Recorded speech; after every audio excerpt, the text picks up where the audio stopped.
Bonjour et bienvenue au 27e webinaire cette année des services éducatifs. Ça fait beaucoup, donc c'est mon dernier en univers social. Je pense qu'il y en a eu 6 plus tôt cette année. Ils sont enregistrés sur la chaîne YouTube des services éducatifs. Vous dire que vous avez accès à la présentation comme d'habitude. Donc, vous avez un lien, un raccourcisseur de lien que vous pouvez observer en ce moment, monurl.ca/seigneurie.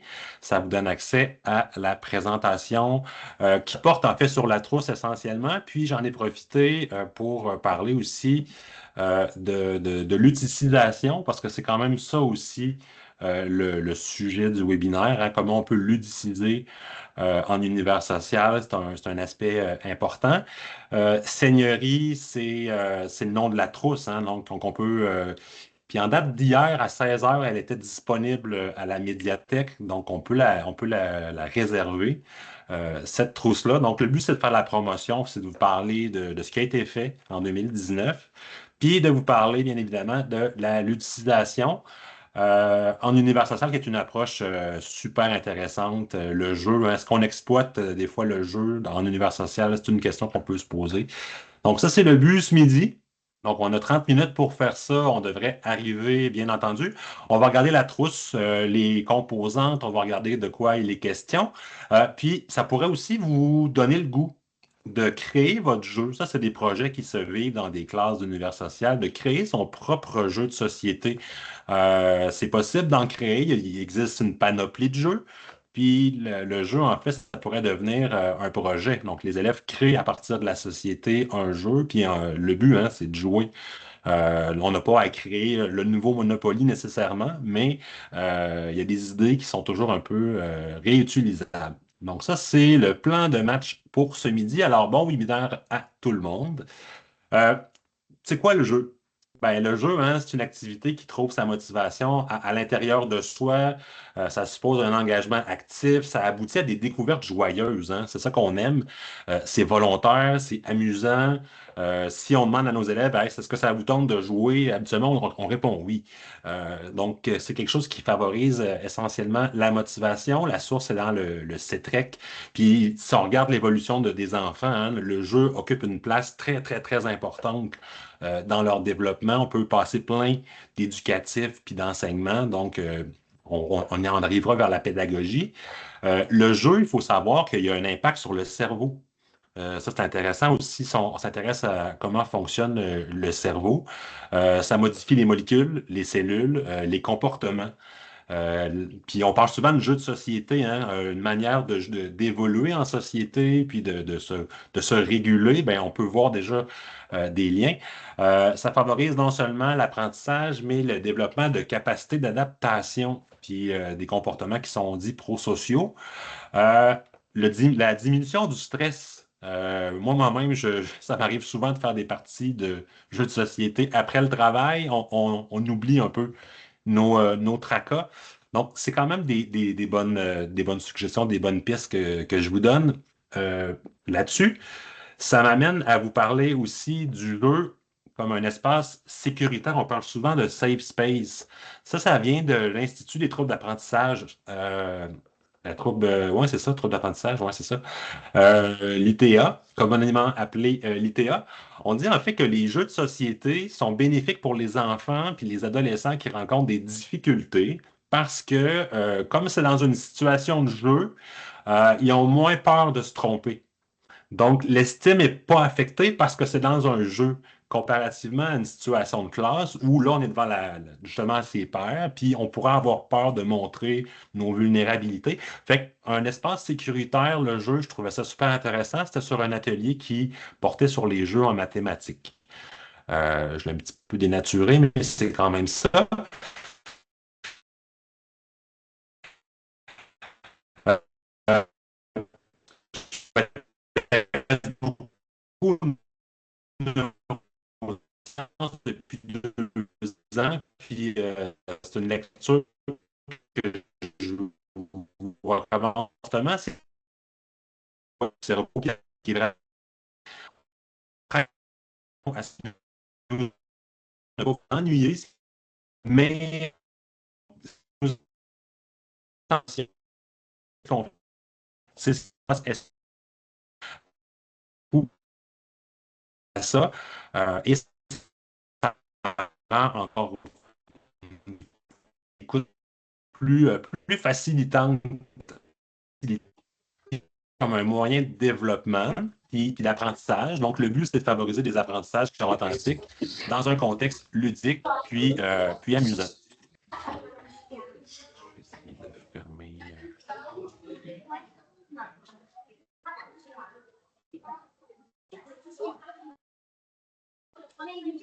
Donc, voilà. Est-ce que tu peux fermer ton micro, Joanne? Salut, Joanne. Merci. Donc, tu parlais de la pédagogie par le jeu. Donc, c'est une approche qui utilise le jeu comme moyen de développement. Ça favorise les apprentissages authentiques dans un contexte ludique puis amusant. Euh, J'en arrive à... on le fait tantôt. Bien. Donc, on est vraiment dans l'utilisation. Donc, le but, ça va vraiment être de proposer des situations d'apprentissage, puis en tant que modalité, puis on veut que les élèves soient au cœur de leurs apprentissages. Puis, en fait, le gros objectif, c'est vraiment la motivation.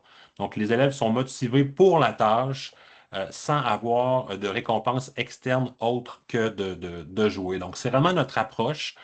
Donc, l'utilisation, c'est une stratégie, je pense, qui est intéressante à intégrer. C'est de rendre un apprentissage amusant. On n'a pas à réinventer la roue puis à inventer des jeux qui n'ont jamais été inventés avant, mais de rendre le tout ludique, il y a des vertus. Si ça vous intéresse, il y a une très bonne lecture dans École branchée. Donc, c'est Jouer pour apprendre, de la ludification à la ludicisation. Euh, on a travaillé avec les jeux vidéo. Là, je vois Guylaine, donc avec Minecraft, puis on est vraiment dans ce processus-là.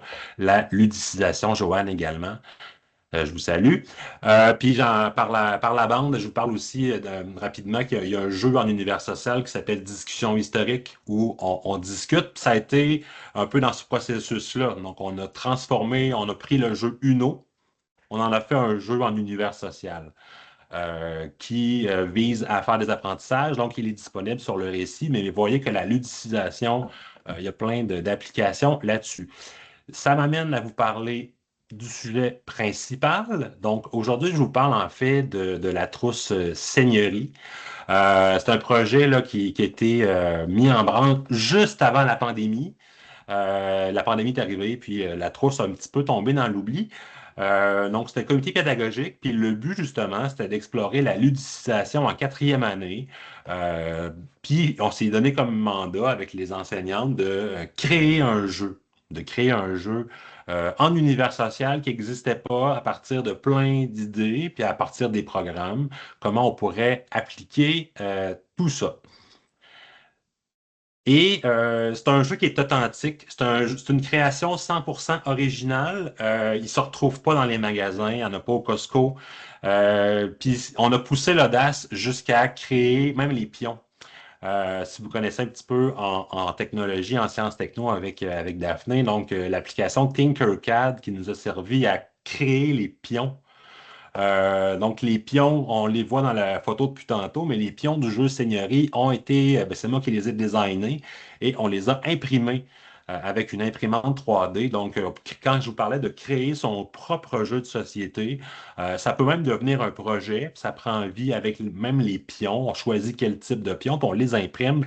Donc, c'est une conception technologique. Les intentions de la trousse, ben écoutez, j'ai mis 3 points d'exclamation, c'est de la manipulation. L'univers social, souvent, ce qu'on entend, puis ce que je lis, puis ce que les profs me disent, c'est abstrait.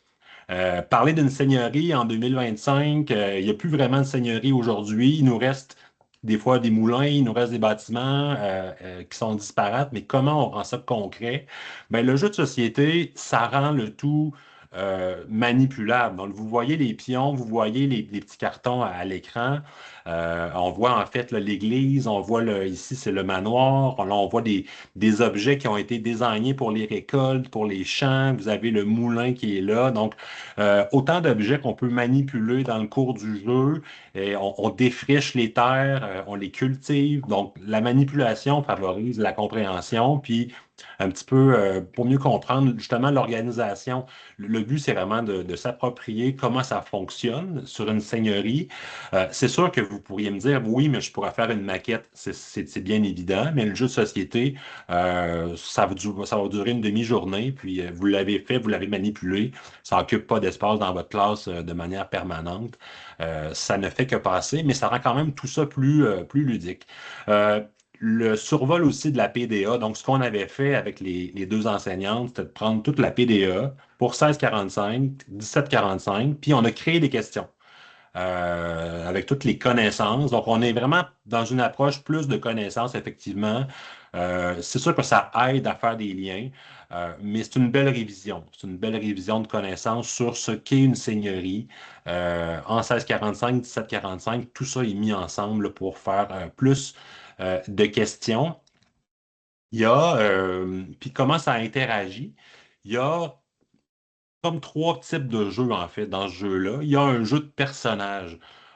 Donc, il y a les personnages, les élèves dans chacune des équipes, ils jouent un rôle. Bien entendu que les rôles sont ceux qu'on retrouve sur une seigneurie. Donc, le seigneur, le censitaire, on a le curé, on a le meunier, bref, ce genre de personnages-là. On a une planche de jeu. Donc, ça, on a beaucoup de jeux de ce type-là, planche de jeu, puis il y a des évolutions, il y a des actions. On a ça, on a des questions qu'on se pose.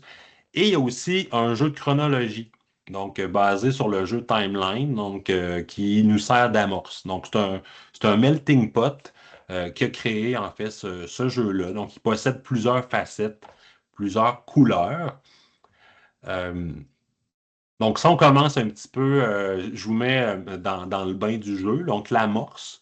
Là, vous voyez un type de carte, c'est les cartes de l'amorce, donc de type timeline, donc de type ligne du temps. L'amorce, en fait, c'est que vous avez six équipes normalement. Donc, six équipes, chaque équipe va déterminer, va envoyer un joueur à l'avant, le prof, et en fait l'intendant. Et l'enjeu, c'est de recevoir une seigneurie de l'intendant. Donc, on va envoyer un seigneur. On essaie de jouer avec l'histoire. C'est sûr qu'on se permet quelques latitudes, mais on joue un petit peu, on essaie de respecter la logique. Le seigneur recevait la seigneurie de l'intendant. Donc, on va le voir. Et il y a une épreuve, il y a 10 cartes. Et on doit les placer en ordre chronologique. Donc, on envoie la meilleure personne en univers social, celle qui a le plus de connaissances en chronologie. Quand l'épreuve est réalisée, l'équipe, dans le fond, le seigneur repart avec sa seigneurie, qui est la planche de jeu. Donc ça, c'est la première épreuve. Pour que les six équipes obtiennent leur planche, euh, il y a un certain laps de temps, on va se le dire, là, mais c'est la première épreuve. Donc, c'est la portion ligne du temps, la portion timeline. Donc, j'ai mis quelques cartes ici, il y en a beaucoup plus que ça. Vous avez Montréal, la Fondation, Jacques Cartier, Fondation de Québec, Arrivée des Filles du Roi. Bref, donc ça, c'est la première épreuve.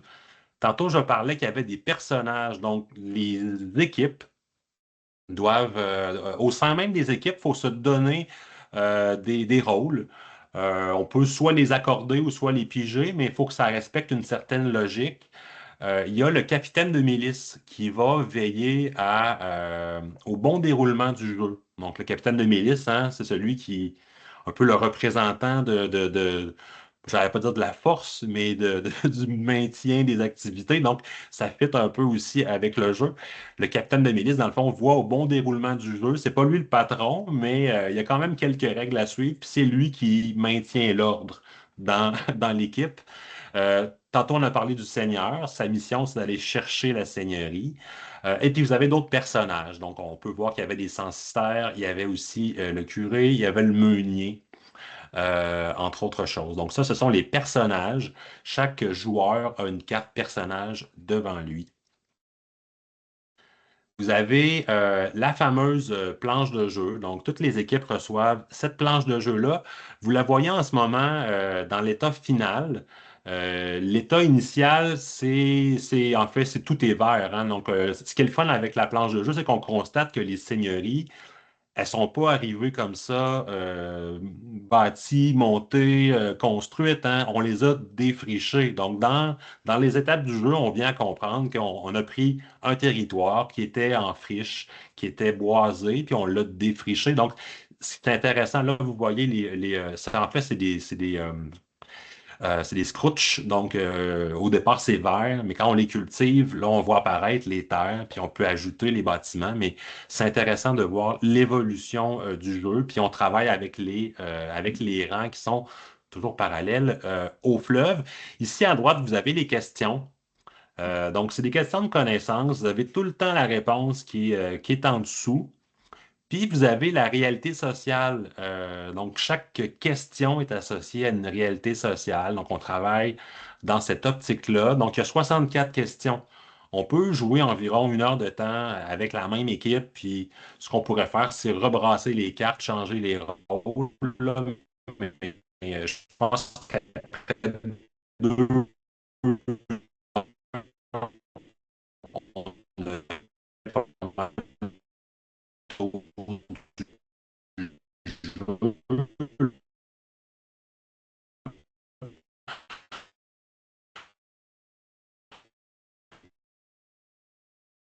Je m'excuse, Daniel.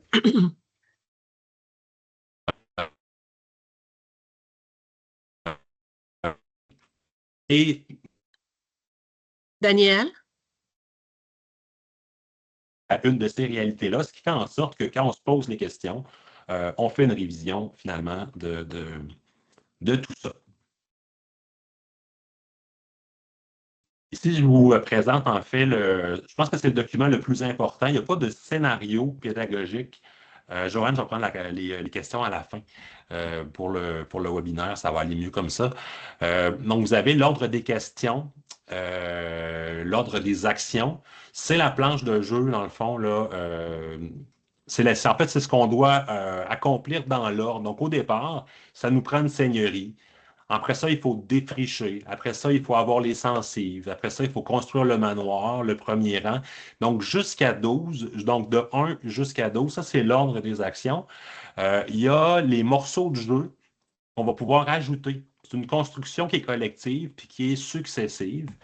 Il y a un personnage qui fait cette action-là et il y a la personne à droite qui anime cette étape du jeu-là, donc qui va poser les questions.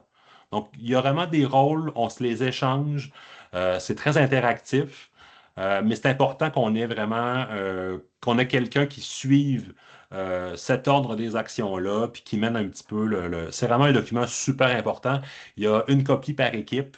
Tantôt, je disais là, que le capitaine de milice, c'est vraiment la personne qui veille à ce qu'on suive bien les étapes. C'est pas lui le patron, mais c'est lui qui maintient l'ordre. Donc, c'est sûr que quand on est en classe avec les élèves, il faut prendre un certain temps pour regarder avec eux qu'est-ce qui est en jeu, le rôle de qui, pour voir effectivement au bon maintien du jeu.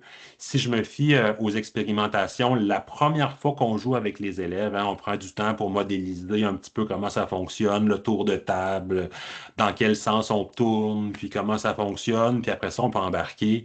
Puis la deuxième fois, les élèves sont beaucoup plus autonomes, mais une fois qu'on a compris la dynamique, que c'est un territoire évolutif, qu'on le fait avancer, puis qu'on a besoin de tout le monde, hein. Il y a une interaction, on a besoin du travail de tous les joueurs. C'est ce qui favorise finalement la motivation, parce que s'il y a des joueurs qui ne veulent pas jouer, ben, l'équipe est bloquée et n'arrivera pas à la seigneurie qui est construite. Donc, bref, ça, c'était vraiment pour les instructions. Une fois qu'on a compris ça, on peut vraiment jouer avec les élèves. Là. Il y a pas, c'est pas un très, très long c'est pas une très longue démarche d'appropriation, mais il faut prendre le temps quand même à tête reposée de regarder les actions.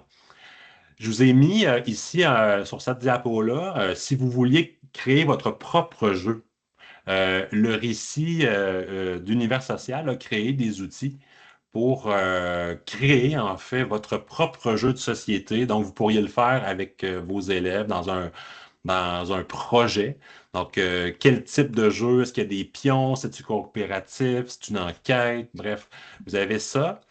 Vous avez ici un canevas pour faire des cartes de questions. Si vous vouliez intégrer des cartes de questions en univers social, dans d'autres matières aussi, vous avez le droit, il n'y a pas de souci. Vous pouvez les modifier, donc c'est des canevas déjà pensés. Tout ce qui reste à faire, c'est mettre la question, mettre votre signature, imprimer. On peut les faire plastifier, hein. Les cartes plastifiées, ça a une plus grande durée de vie, là. Ils vont vivre quand même plusieurs émotions en classe. Donc, vous avez ça. Et je vous ai mis aussi, moi, je pourrais en parler très longtemps, mais bon, toute la question de l'impression des pions. Donc, c'est des formats de fichiers STL. Vous avez ici là, toute la section sur l'impression 3D, comment on pourrait faire ça avec ses élèves, si jamais le cœur vous en dit. Il y a des sites qui proposent des objets déjà conçus. Moi, je les ai créés, je les ai imprimés, mais il y a différentes approches là, avec le jeu, mais ce sont des ressources. Donc, si vous voulez créer votre propre jeu, la trousse, dans le fond, le matériel est sur le site web des trousses pédagogiques. Donc, on s'en va sur le site ici, puis on s'en va en quatrième année. Et si on s'en va ici sur Seigneurie, vous avez le matériel. Euh, Puis moi, en fait, c'est ce que j'ai utilisé en classe à chaque fois, c'est la présentation. Donc, c'est vraiment étape par étape. On présente le jeu, le but du jeu. Ici, vous voyez la seigneurie à l'origine, donc elle est boisée. Ça, c'est la seigneurie à la fin. Donc, pourquoi on fait ce jeu-là? Donc, c'est vraiment des étape par étape. C'est votre allié, c'est votre ami. Mais il faut quand même avoir compris aussi le tableau des actions. Ça, c'est pour présenter aux élèves. C'est votre support visuel, mais votre tableau des actions, je pense que c'est un outil hyper important. Donc, ça, c'est disponible à la médiathèque. Ça l'était hier, si vous voulez la réserver. Et ben voilà, je pense que ça fait le tour pour moi. Alors, j'espère que vous avez apprécié ce webinaire-là. Je vais répondre aux questions là, après avoir décliqué l'enregistrement.